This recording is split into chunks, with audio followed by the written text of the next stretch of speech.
Good morning, Nigeria. Today we shall discuss the preparation for presidential inauguration on May 29th.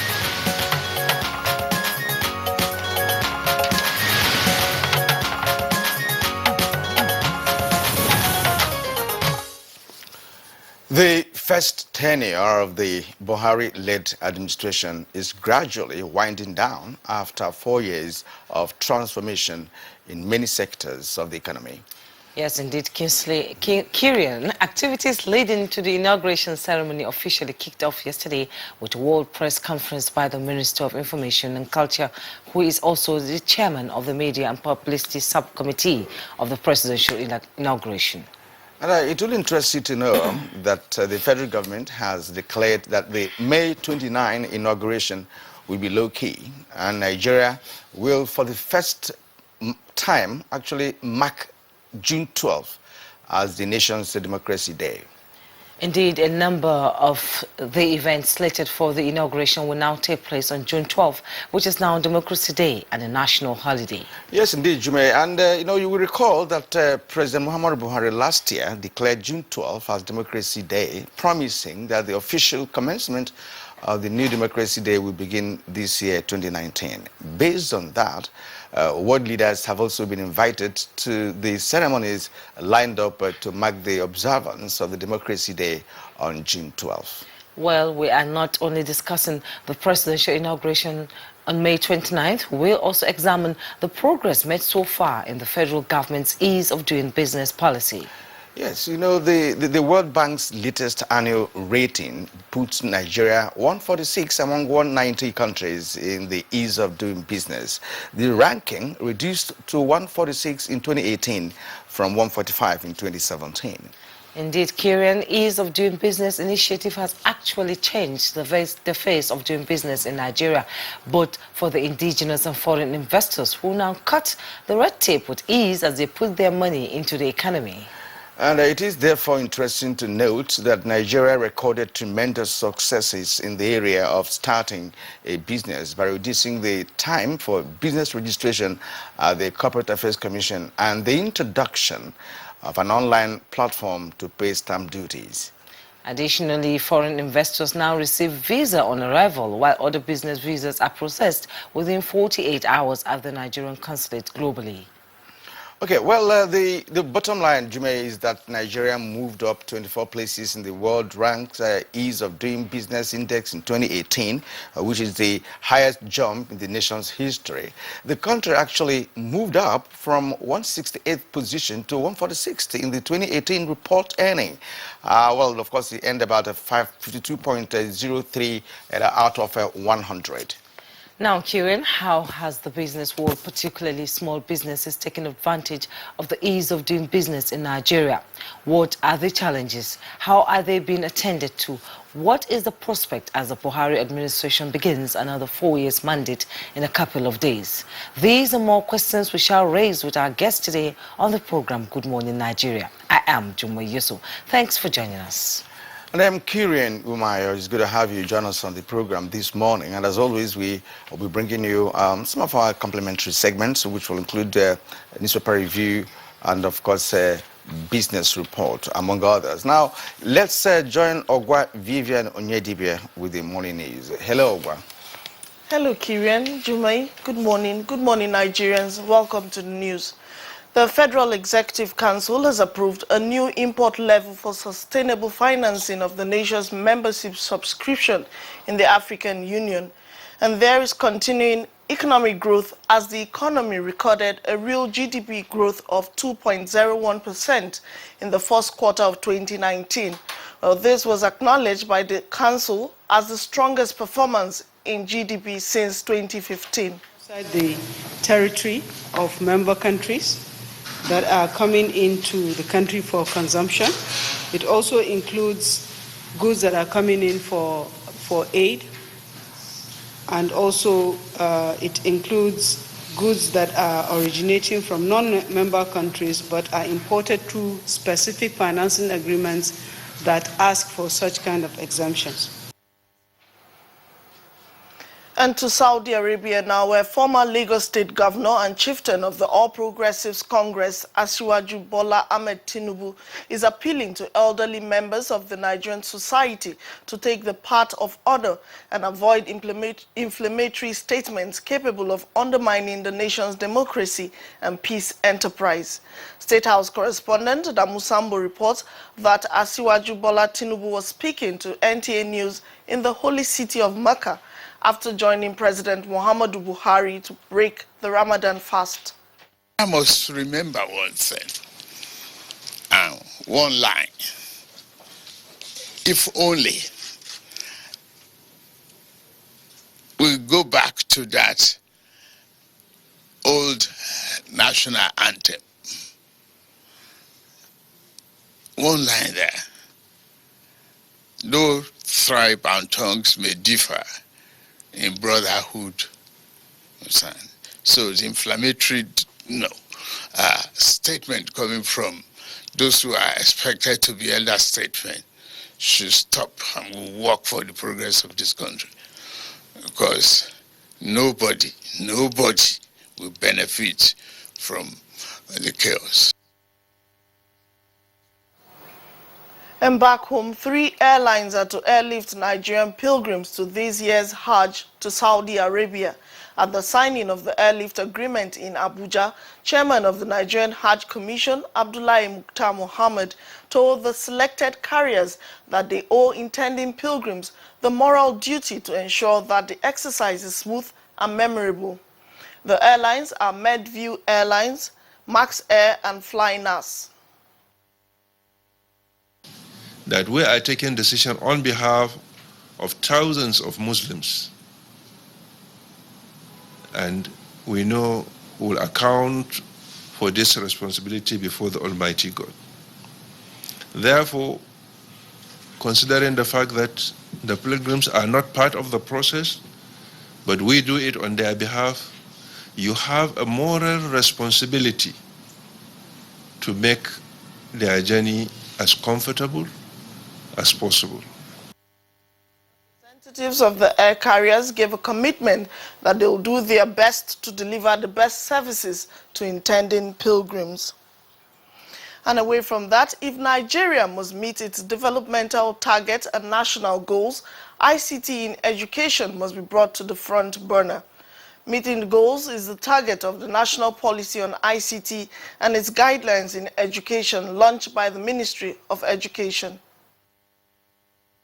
It's either we get on board or we'll be left behind. You cannot function in today and tomorrow's world if you are not IT compliant. And that is the message that we are sending. And that is why we must prepare our kids in our school today for the opportunities, the challenges, and the jobs of tomorrow. By the year 2030, Nigeria will be able to launch satellites from its own territory. Director General, National Space Research and Development Agency, Professor Saidu Mohammed, said this when he played host to the President of ECOWAS Commission, Jean-Claude Cassibru, in Abuja. The MOU we signed with them is on, and I'm happy. Part of that is the visit of the President, and I'm sure he's convinced. And the engineers at Alat were prepared to work. And that concludes the early morning news. Stay with us as I hand you over to Jumai and Kieran for the continuation of the program right after this break. Good morning.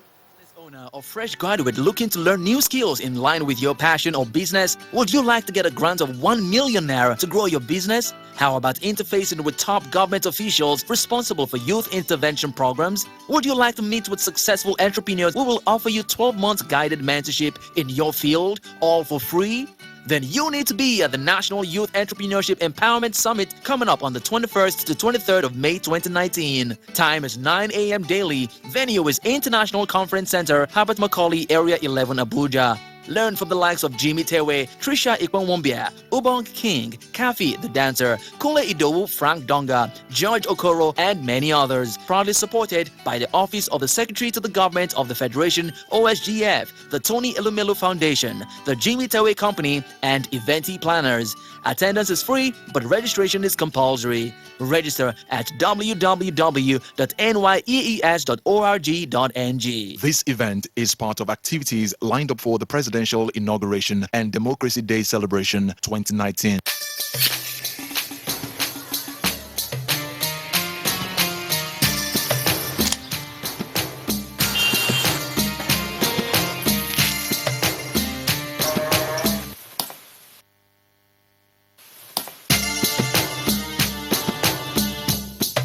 It's Ramadan. It's okay to share what you love.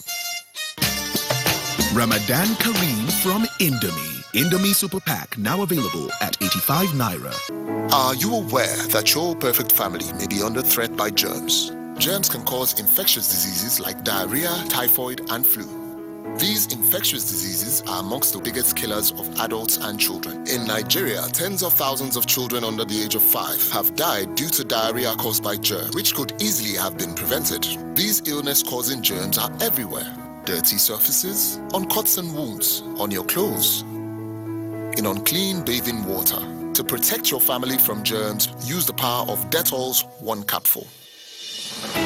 For surface cleaning, for first aid, for your laundry, in your bathing water, and to protect your family from up to 100 illness-causing germs. Be Dettol sure. NTA Television College JOS announces admissions into 2-year diploma programs in film and television production, television engineering, and broadcast journalism. The sale of forms will commence on the 13th of May and run through 30th July 2019. Admission forms can be obtained from all marketing offices, NTA state capital stations, zonal centers, or at the office of the academic secretary, NTA Television College, Rayfield, JOS. On payment of a non-refundable fee of 7,500 Naira in bank draft in favor of NTA TV College. Applicants can also obtain the forms through the NTA TV College portal at www.ntatvc.edu.nj. Applicants are required to possess 5 credits in GCE or SSCE in relevant areas of study in not more than 2 sittings, including English and mathematics. All properly completed forms attached with photocopies of credentials must be submitted on or before 30th July 2019. For further inquiries, please visit our website at ntatvc.com or call 0803-3144-383. NTA TV College, training you to be the best you want to be. Registrar, Announcer. Ladies and gentlemen, please welcome the daring and invincible Louis the Mosquito. Responsible for 200 malaria cases all on its own. Is there anything that can kill Louis? Morphine! Presenting Mortise Power Guard. Its powerful formula kills malaria mosquitoes fast. So, get Mortise Power Guard.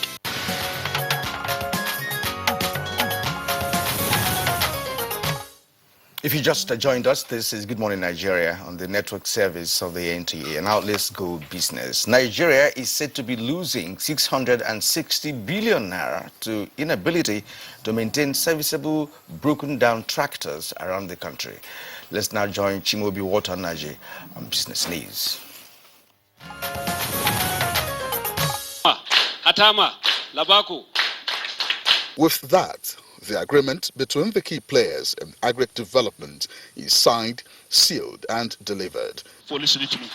The collaboration, among other things, seeks to provide solution to the infrastructural deficit in the agricultural sector and improve agricultural mechanization, especially among smallholder farmers seeking to add value to agric produce coming out of Nigeria. We have only 1% mechanization. 10% animal power, and then about the remaining percent, about 89% human. So you can see how far away we are. So far, Nigeria has about 6 tractors per 100 square kilometers, as against the international standard of 200 tractors per 100 square kilometers. The agreement will see the refurbishment of about 56,000 tractors around the country to bridge this gap and enhance food security in the country. Repairing 55,000 broken down tractors, which MECA and its partners have done the survey for, will cost Nigeria only 30 billion naira. And that can come from structured commercial financing, because this is a business model. Meanwhile, the Ministry of Industry, Trade and Investment has joined the vanguard of re-engineering the palm oil value chain in Nigeria through presentation of draft national policy document. Part of the strategy include discouraging importation of the commodity, more access to finance by farmers, more inclusion of state government and the private sector. What then is the way forward? The question above should provoke a new thinking that will bring to fore a paradigm of discussion and action necessary to birth a new and a sustainable direction for our oil palm industry.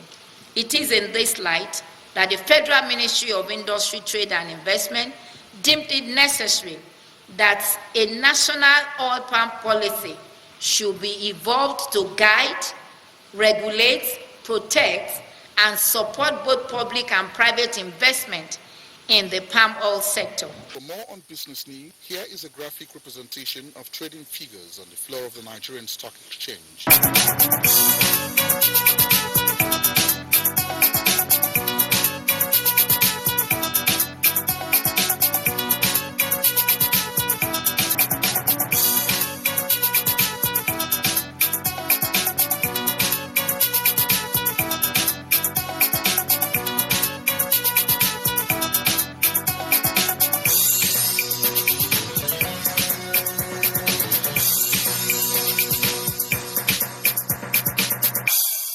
Business News, I'm Chimobi Walter Naji.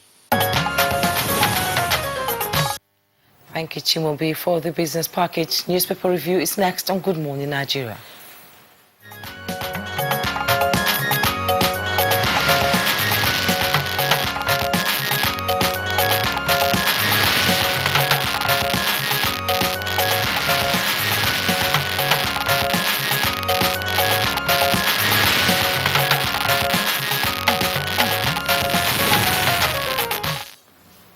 All right, it's now time for us to review stories, the front pages of the newspapers we have here this morning. We have about 4 newspapers this morning. We are hoping that Bayo will join us in the course of the analysis. Let me begin with the Punch newspaper for this morning. Above the nameplate of the Punch newspaper, we have 2 stories, or 3 stories there rather. Experts fear recession as GDP growth drops to 2.01%, is on page 25. And below that, 92 individuals, groups tackle Ganduje over new MS, is on page 12. And the National Assembly coverage, outreach greets satanic guidelines for journalists accreditation, and that's on page 14. And now the lead story, or just beside the nameplate, we have NNPC $223 million account. Federal government fails to pay whistleblower. It's on page 43. Then polls, INEC withdraws reissue of 25 certificates of return. Page 18 of the Punch newspaper. The lead story here this morning is that doctors, nurses lament poor pay, overwork in state hospitals. It's on page 2. And there are also stories that the picture stories you will see there. That's Ondo and Lagos State, where heavy rain destroyed properties, felled some electric poles, and of course they devastated the 2 cities that were called yesterday. Rain wreaks havoc on Lagos, Ogun, destroys buildings and others. You can read more of that on pages 4 and 5 of the Punch newspaper. And below that, we have 3 other stories. Federal government invites world leaders to meeting June 12 Democracy Day on page 18. Gunmen kill cop, 2 others in fresh Taraba attack. With a rider, Katsina recovers 36.672 cattle. That's 36,672 cattle from rustlers on pages 10 and 12. Tinubu meets Buhari in Saudi Arabia, attacks PDP. That's page 14. I started Nigerian Tribune, and above the masthead, you see news analysis. NFIU governors face off over local government funds. Who blinks first? And just below the masthead of the Nigerian Tribune, federal government rules out May 29th activities, invites world leaders for June 12th program. That's on page 5. Gunmen abduct 2 FRSC officers in Osun State. You find that on page 33. Editors reject National Assembly accreditation guidelines for journalists. That's on page 34. And the bold headline says, Power sector gets CBN boost. Federal government okays intervention fund extension to Gen cost. You find that on page 4. And beside the picture message, source for funds to run your government, Ajimobi tells Makinde restores 100% subvention to tertiary institutions. Incoming government to get $611 million we worked for. He says, you find that on page 4. And Saudi Arabia intercept missiles heading towards Mecca and Jeddah. That's on page 34. And the picture message there, President Buhari with the Sultan of Sokoto, Alhaji Sa'ad Abubakar III, All Progressive Congress national leader, Senator Bola Tinubu, and others in Mecca on Monday after they broke the fast. All right, Bayo Atoebi, reviewer, just joined us just as we just started the newspaper review. Bayo, good morning and welcome. Thank you, Kiriam. Good morning. Good It's morning, a pleasure to have you once again. But let's start with the issue of the inauguration. Prayers have been held for successful inauguration of the second term of Mr. President. The Sultan of Sokoto, Sa'ad Abubakar III, led the prayer after iftar in Makkah. Also in attendance were the APC leader, Senator Bola Ahmed Tinubu. However, as a prelude to that, there are going to be 2 public holidays, May 29th and June 12th. May 29th is Inauguration Day, and the Minister of Information, from a briefing yesterday, says ceremonies for the inauguration will be low-keyed. However, the celebrations proper that comes with the inauguration will be held on June 12th. Many world leaders have been invited and are expected to attend the climax of the Democracy Day celebration on June 12th. Meanwhile, the Guild of Editors have expressed outrage about a guideline regarding media coverages at the National Assembly. The guideline provides the number of persons that a radio, television, newspaper, and online persons can accredit to the National Assembly. It is to take effect from June 11th, and some of the conditions are a submission of income tax return for 2 years for every stable, and also evidence of certificate of incorporation of that entity, evidence of membership of Journalists Professional Association, and also a maintenance of an Abuja bureau office with at least 5 personnel, and a daily circulation figure of 40,000 for the print outfit. The Guild says this guideline is against the growth of the grain of reasoning. It is a vexatious, disrespectful, and a scurrilous attempt to gag the press. Above all, it is not only undemocratic, but it runs against the letter and the spirit of the Nigerian Constitution. One is wondering why we're having that kind of stringent conditions for coverage of the National Assembly, accreditation to the National Assembly. You know, Bayo, journalism profession is one profession that has, over the years, been invaded by quacks. To be honest with you, if you are part of the crew that covers events and activities in this country, you will discover that there are people, perhaps good writers, but who are not journalists. And they will, as a matter of fact, be at the venue of event before you do, and made all the contracts before you. Right, so these are perhaps the kind of, the category of people, perhaps the National Assembly will want to checkmate. You know, if I'm just saying that there must be a reason why these stringent measures now being put in place to checkmate those who are accredited to cover proceedings at the National Assembly. And of course, being a National Assembly, care should be taken, of course, to know what comes out from there. And the issue of the social media, comes to play, because in that one, some of them are faceless. Yes. Right, but they keep reeling out stories, Bloggers. And so on. So maybe that's the reason why. Well, I don't know. If that is the reason, then the approach is wrong. I had responsibility as an executive secretary for Press Council. We had a task force with the police in Abuja here. We arrested 13 fake quack journalists, and they were to be tried in court. What you have saying is the reality, but it is incumbent on the Nigerian Union of Journalists, through its registration, to clean its registration and membership, because by law, if you are a journalist, you have to be registered with the Nigerian Union of Journalists to practice in this country. So that probably is the approach, but this one is certainly an overkill. It is the most grave I've ever heard anywhere. Not even in the military era did we have something like this. In a democracy, and the irony of it all is this: the legislature is the bold symbol of democracy, and it is from the legislature that we are having something like this. Something has to be done about it. Just hope that they resolve the issue as soon as possible, actually.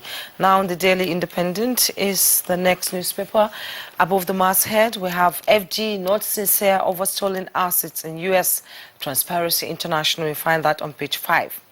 Federal government raises minimum paid-up share capital for reinsurance cars to 56 billion naira. That's on page 5. And just below the masthead, we have the headlines: concerns as massive shakeup rocks NMPC. And just beside the picture message, tension in Kano as CSOs ask new MS to resign. 2019 elections, INEC withdraws 25 certificates of return. You find that on page 5. All sector contraction drags Nigeria's GDP down in first quarter of 2019. That's on page 41. FG sacks FAN MD appoints Yadudu. You find that on page 41. And below the picture message, June 12th, FG issues security guarantees to world leaders, with a rider rolls out details of May 29th, June 12th celebration. And the picture message there: residents protesting alleged killing of a trader by policemen in Kaduna on Monday. At the bottom plate of the Daily Independent, we have Imo hands over general hospitals to security agencies, churches. You find that on page 41. Kieran? Maybe let me run through the Nigerian pilot before you come in. Just below the nameplate of the Nigerian pilot, Magu confirms EFCC is investigating Imo Governor Rocha Sokorocha. It's on page 5. The Northern Christian group says Buhari, well, it's sensitive to okay, now the big story this morning is Nigeria is safe with 3 riders. Lai Mohammed assures world leaders as federal government set for inauguration and Democracy Day. Says world leaders only invited for June 12th Democracy Day celebration. Explains that government cannot afford the cost of 2 celebrations within 2 weeks, and that's on page 8. And then, of course, the photo story is also showing what happened in Lagos yesterday. There's a flooding of different parts of Lagos yesterday. National Assembly moves to gag press, makes stringent conditions for new accreditation. It's on page 11. And at the bottom, disquiet in APC, over 12 billion naira proceeds from sale of nomination forms, on page 8. And federal government set to investigate head of a top anti-graft agency over alleged bribery, on page 9. Godfatherism inhibits development of democracy youths, says El Rufai. And Enugu-Onitsha Expressway, important to the nation's economy, says a fashioner. Justice Minister drags 2 INEC officials to court over electoral fraud. Is on page 9. Let's bring him Bayo now. Bayo, what's actually playing out in Kano? Kano is the ripples of the appointment of the 4 emirates, but it's already a case in court, so it's better not to discuss it because it is sub judice. But for now, let's talk about inauguration and appointments. Leadership has published a compilation of political appointees since 2015 and up to 2018 during the first tenure of President Muhammadu Buhari. And the outcome of that is that the public criticism that the appointments favored a particular section of the country, particularly the north, is wrong and it is not supported by data.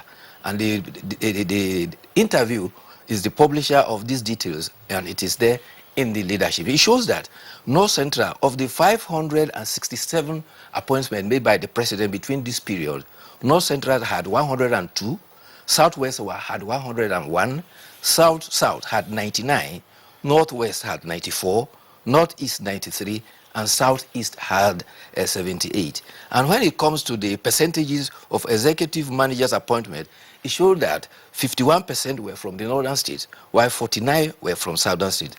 Sentiments on the appointment all did not reflect the data. For instance, on the regional sentiments that were expressed, 220 or 39% were from states from where Buhari lost elections. And if you go by the states, the state that had the highest appointment was Ogun State. Ogun State had 31.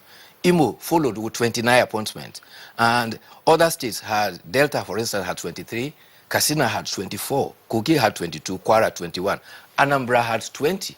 And it will interest you to find out that Sokoto, Kebbi, and Zamfara, those three states from where the president was said to have pulled his highest vote, had only 26 appointments. And so what they are saying is that even of high-profile appointment, that is special advisor, special assistant, there were 124 of them. 65 of them are from the southern states, while 59 are from the northern states. Aside from ministers, that you have to have one from each state or of the federation. So the facts does not support the speculation that is out there. But initial appointments had given an impression that they were predominantly from one part of the country. Okay, now let's go to the editorial from the Daily Trust newspaper, Address Population Time Bomb. Should we be afraid?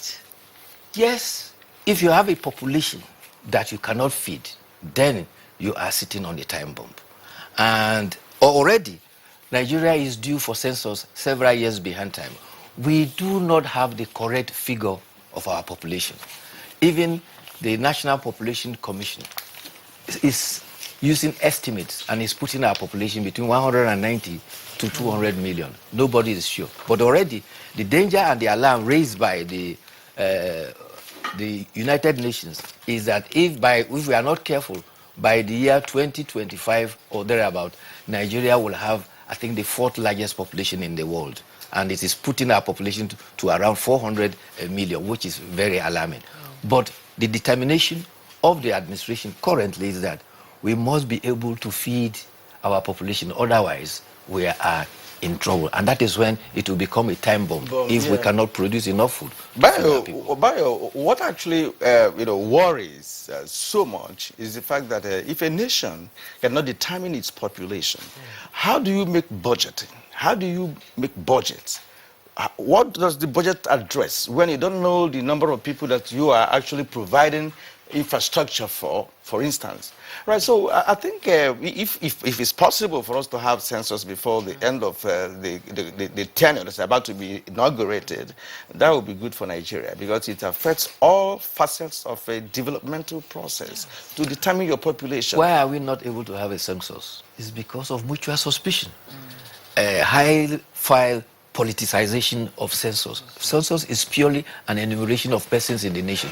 But the census has become a basis for economic revenue distribution. Therefore, we begin to suspect each other that figures are exaggerated beyond what is there on the ground.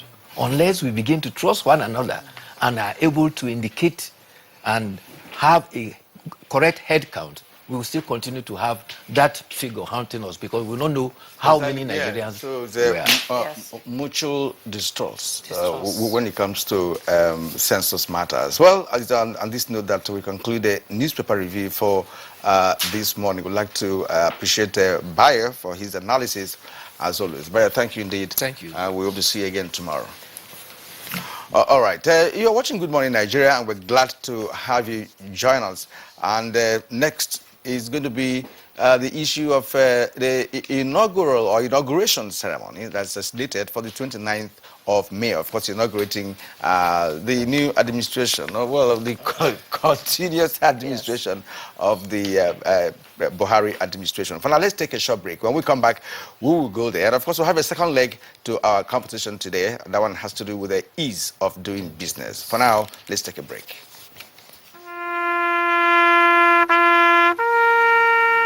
They are there at the crack of dawn. They are there busy preparing while we rise for our day. They are there silently, guarding, waiting, listening, and watching. They are there ready in the sky above and the waters below, in the blistering heat of the day, in the dead of night, willing, indefatigable, determined in the defense of the sovereignty of our country. They are our first line of defense and our last. They who have paid the ultimate price in defending us. They are fathers and uncles. They are mothers and sisters and girlfriends and boyfriends. They are brothers and cousins and best friends and neighbors. They are classmates, colleagues, and citizens of this nation.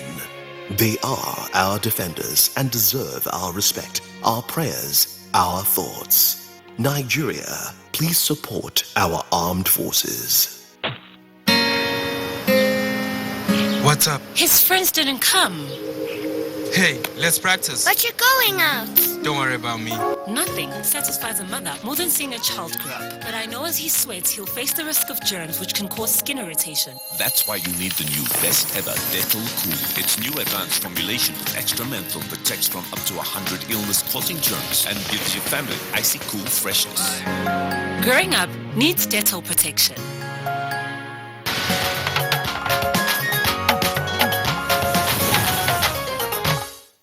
And we have in the studio to talk about the presidential inauguration, the Minister of Information and Culture, Alhaji Muhammad, who is also the chairman of the Media and Publicity Subcommittee.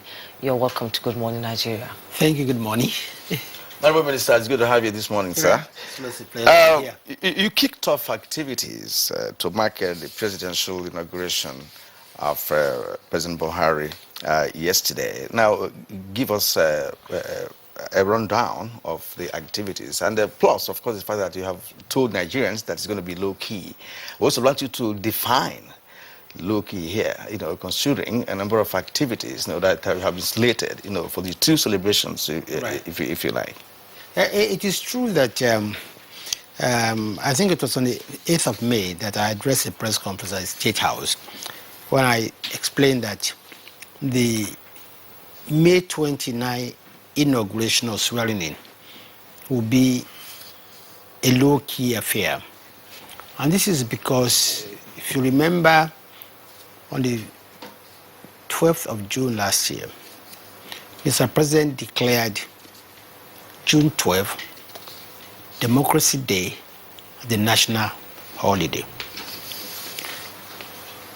And he also went ahead to say that the first observance of June 12th, a Democracy Day, will be in 2019. 2019, incidentally, June 12, 2019, incidentally falls in an election year. So the Federal Council, on the 8th of May, I guess, actually, in obeisance of the declaration of Mr. President last year, approved that 29th of May swearing in should be a low-key affair, while the celebrations proper will actually take place on the 12th of June. This is to preserve and conserve, very scarce resources, because we can ill afford two major celebrations within a 2-week interval.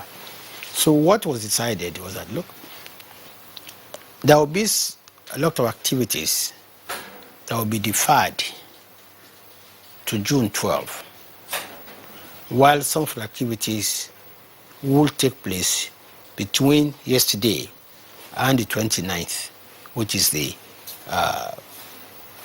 inauguration day. So as you rightly observed, we kicked off with a World Press Conference yesterday. And at that press conference, we actually ruled out what will be the activities that are slated for the entire, period. But we've divided them into two segments. The first is the activities that will live between the 20th and the 29th, at which point there will be officially, constitutionally be a change of government. 29th would be when Mr. President will be sworn in. Then activities between the 7th also and the 12th of June, which will now culminate in the Democracy Day. So, like we had this World Press Conference yesterday, today at the International Conference Center is going to be a 3-day summit of the National Youth Entrepreneurship and Empowerment Summit, which will run today, tomorrow, and Thursday. Tomorrow, Wednesday, will be a valedictory service for the Federal Reserve Council.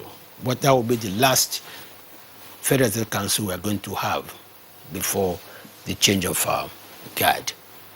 Then on Friday, there will be a there will be a special lecture and a special Jumat prayers.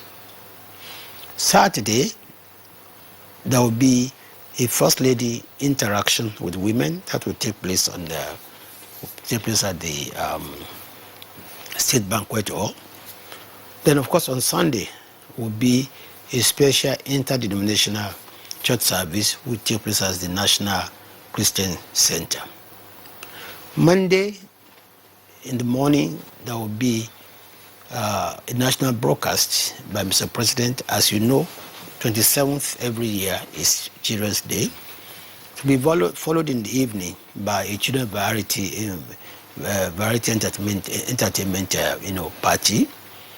Then, on 29th proper, we're going to have the swearing in the morning, and in the evening there will be a state banquet. Honorable Minister, it's a beehive of activities you have lined up, and we are talking about being low-key. Perhaps you might like to talk on that. Right. And is 29th going to be a public holiday, and June 12th public holiday too? To the best of my knowledge, yes, this year.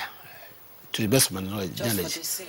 Well, to the best of my knowledge, I think it has to be this year because, yes, it is true that Mr. President has declared June 12th, democracy and a public holiday.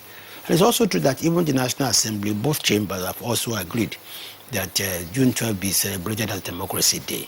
But we also have the issue of, May 29, which still remains a public holiday on our calendar. So I think at least for this year, both 29th and the 12th of June would be public holidays. The inauguration will usher in another 4-year mandate of the Buhari administration.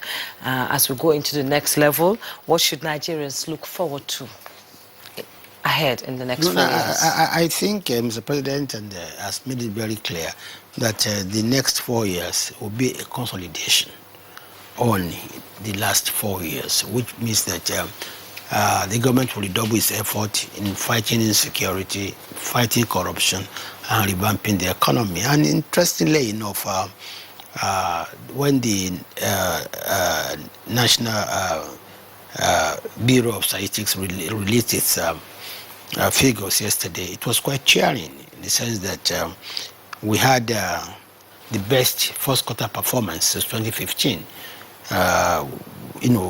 We had about 2.1% growth.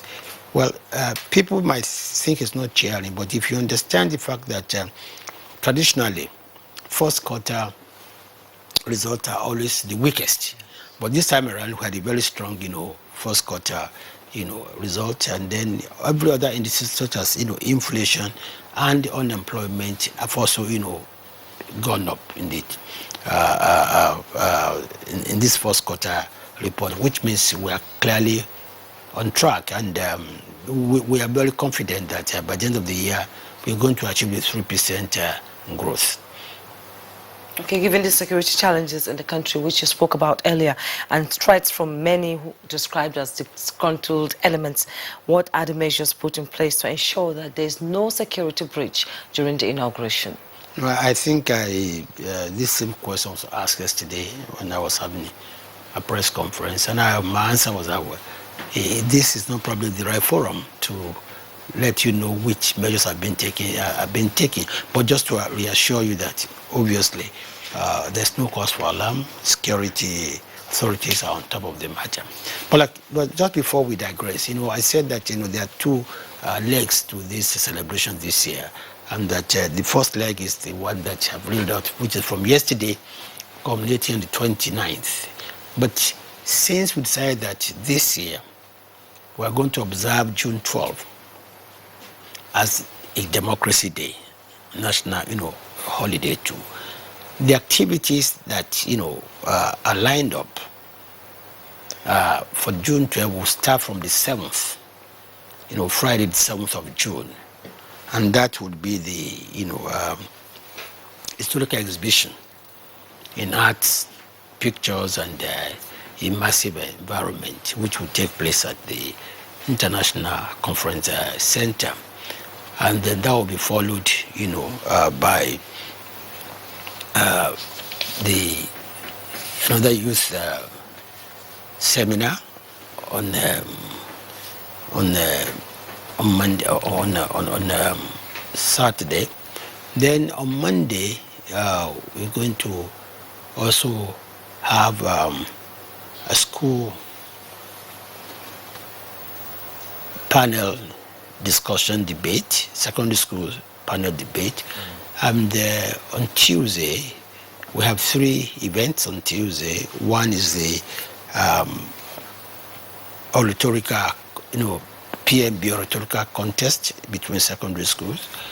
We're also going to have a national summit on corruption at the Transcorp Hotel.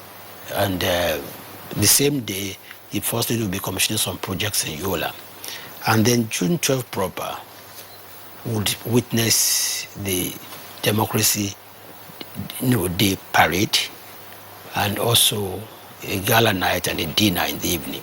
But the significant thing about June 12th is that is the date when we have actually invited all foreign heads of states, so that we can really see the importance of June 12th as Democracy Day for Nigeria. So on June 12th, for instance, it's going to be a full-blown celebration this time around. It's not going to be low-key anymore. No, right. And we're expecting to have foreign heads of states to attend the event. The invitations have been sent out to foreign heads of states, and we've received acknowledgement. Well, the inauguration of 29 will actually usher in what might be called a new dispensation, so to speak.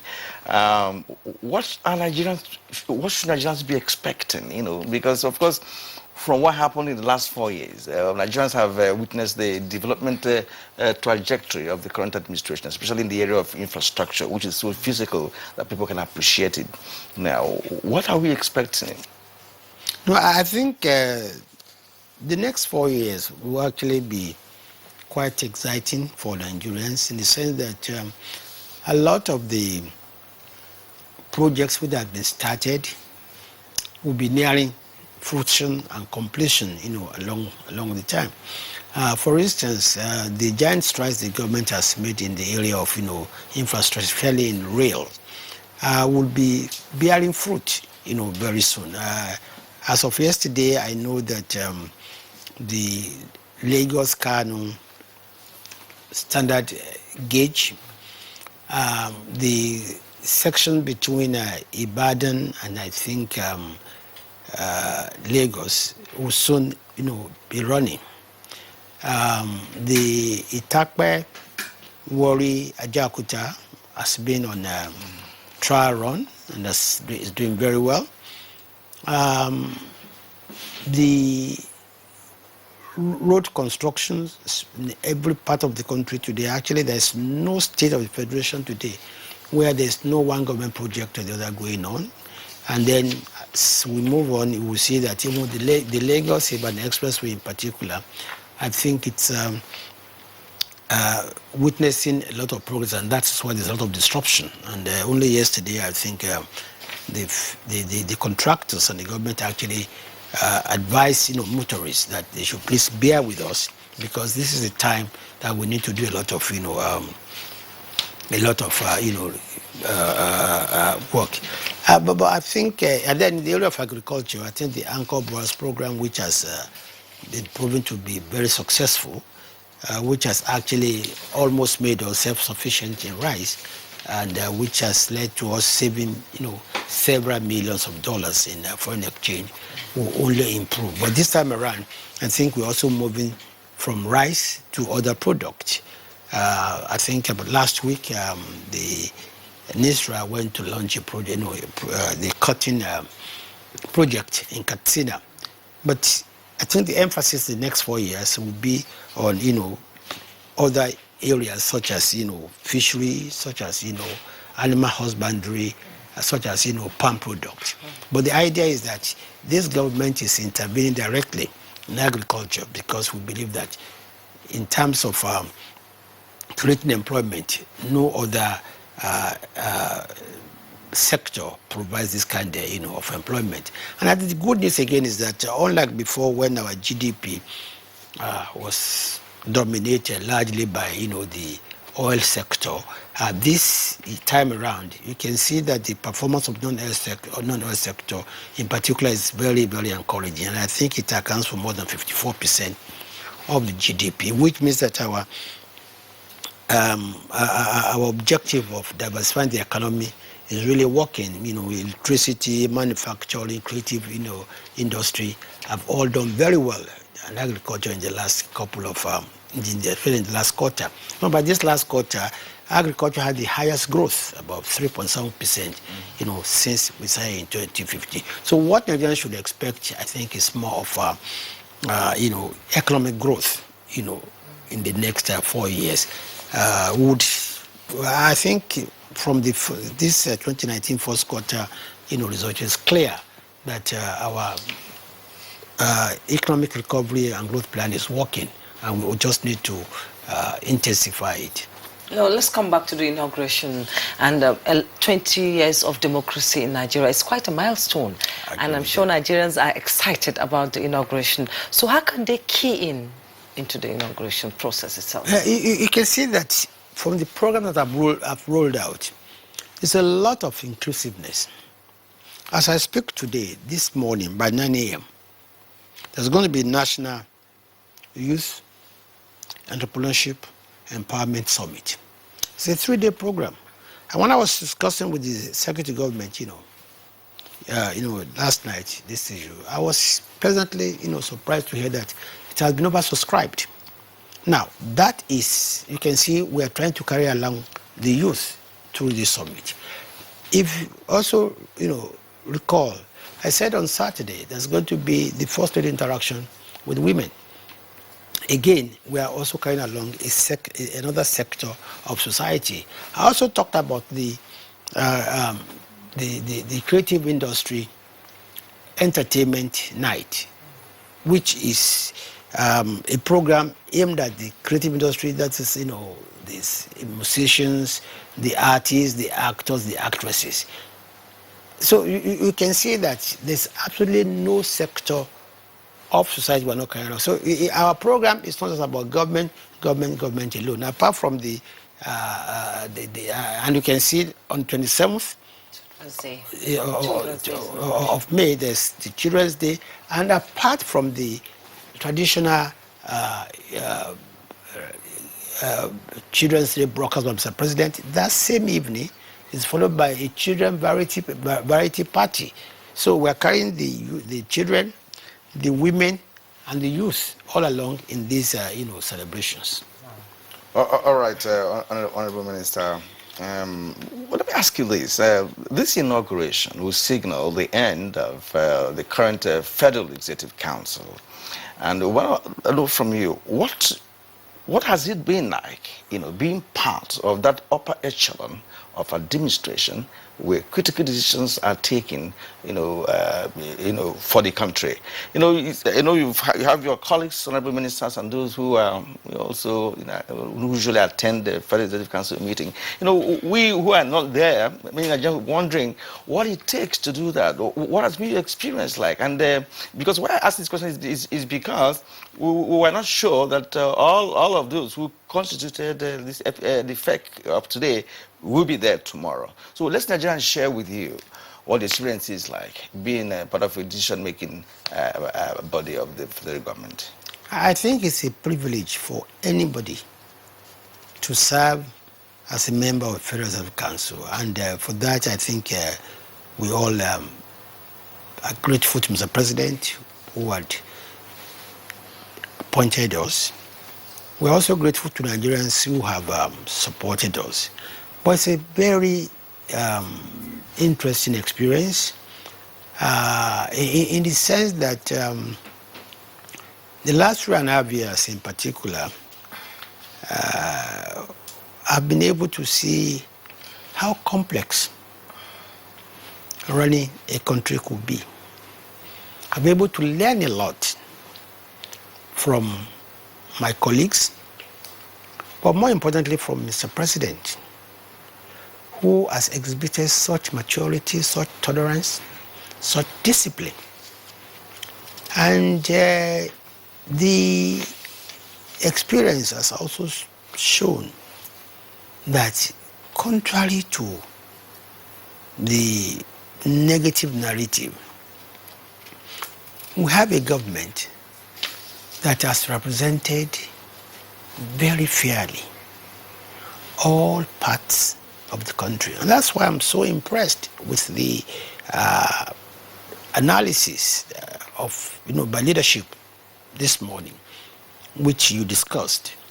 But in fact, despite the negative narrative, virtually every part of this country has been adequately and equally represented in appointments and, fairly at the highest echelon. But one thing you learn in the that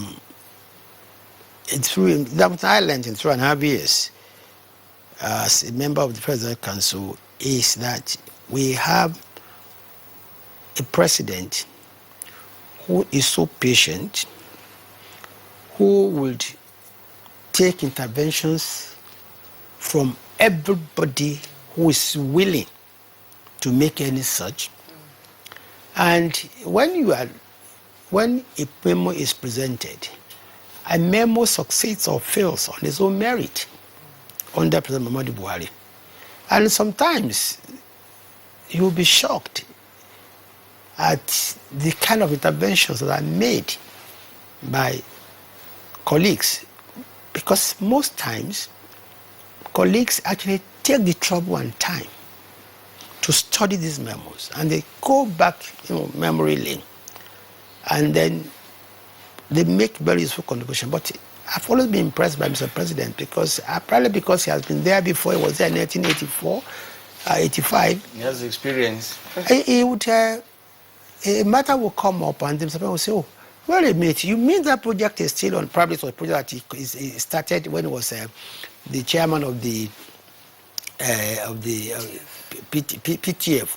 So actually, I think we all learned a lot, and we're looking forward to the valedictory service tomorrow, which is, of course, like I say, is the last council meeting for this administration. So honestly, like I said again, it's quite a privilege to serve at this highest level. Of course, it's not been all, smooth. No. Yeah, I think as a member of the Federal Council, you are a very easy target, and but I think overall, it's an experience that is incomparable. So what's your message to Nigerians as we go into the inauguration? Honestly, this country has potentials. And my advice to all Nigerians is that there is no country that would not experience the kind of challenges we're experiencing. But we are very fortunate to have a president who understands this country better than most people think he does. And I think it's his maturity, his experience, his patriotism that has helped so much in containing most of the challenges. And like I said, tough times don't last, but tough people do. And Nigerians are tough people, so we are going to last. And it's a tough government we're running. Very tough government, I can assure you. Yes. All right, sir. It's at this point that we'd like to thank you for your time and sharing your thoughts in regards to the inauguration, of course, first time out. We're going to have a June 12 as the Democracy Day. Thank you very much indeed, sir. We've been speaking with the Honorable Minister of Information and Culture, and that's Alhaji Lai Mohammed. This is Good Morning Nigeria, and we're going to take a short break now. When we come back, we're going to go into the next leg of our conversation, which we're going to be dealing with the ease of doing business in Nigeria. How far? So far. You are watching NTA, Nigerian Television Authority. For more information and news,